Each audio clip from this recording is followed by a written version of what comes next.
Hey Bobby, this is Coach Gurney from Rising Star Baseball Camp. This is video footage of you pitching in August of 2014, and we're going to break it down in slow motion to see if there's any mechanical adjustments we can make to improve your performance. You may notice I've drawn a box around you, what we call the doorway, because your first move is to take a step towards the first base side, which technically takes you out of that doorway, because we do want everything going in this direction towards the catcher, and you're taking a step outside that doorway. So imagine bowling, and you want to stay in line with those pins. You don't want to step to the right or left. There are players that do this.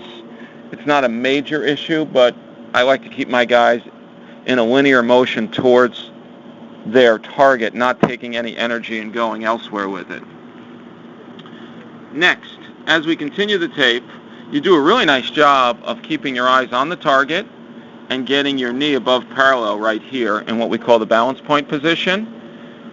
I think you're very fluid as a pitcher, which bodes well for your arm action and the health of your arm moving forward.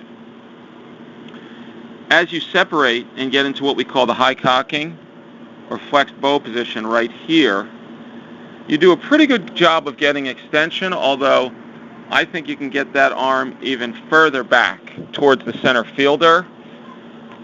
So let's just try to make sure we're always getting good extension back in the opposite direction of our target. In this case, move that throwing hand towards the center fielder.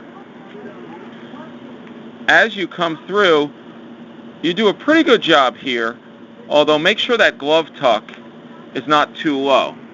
So your glove tuck is good. I like that you tuck it, but you tuck it down here, and ideally you tuck that in that left armpit area.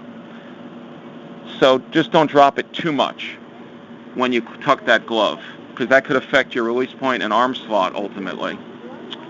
The biggest thing I see with you, Bobby, is this back hip. This back hip must uncoil and really get a lot of hip drive. That doesn't mean you have to drop, but you should, much like as a hitter, turn those hips to generate a lot of power. We throw with our arm only in terms of it being the steering wheel. The engine that drives the delivery are the hips. So you should be uncoiling and popping this rear hip, no different than when you're hitting right-handed and you're trying to drive the ball over the center fielder's head. You're uncoiling and popping that rear hip. Next, as you deliver, you do fall over a little bit, I noticed on some of your deliveries, towards the first base side. This isn't too bad, and you've done a pretty nice job here of getting what we call a flat back postured finish. But let's make sure we don't fall off towards that first base side, because I noticed on some your weight was going that way rather than towards the catcher. So remember, we want to stay linear and in a straight line from the pitcher's rubber to the catcher. We don't want to veer off towards the first base side at all. Likewise, in that initial step, as we start our delivery, we don't want to step towards the first base side either. But you do a nice job here of getting over that left leg.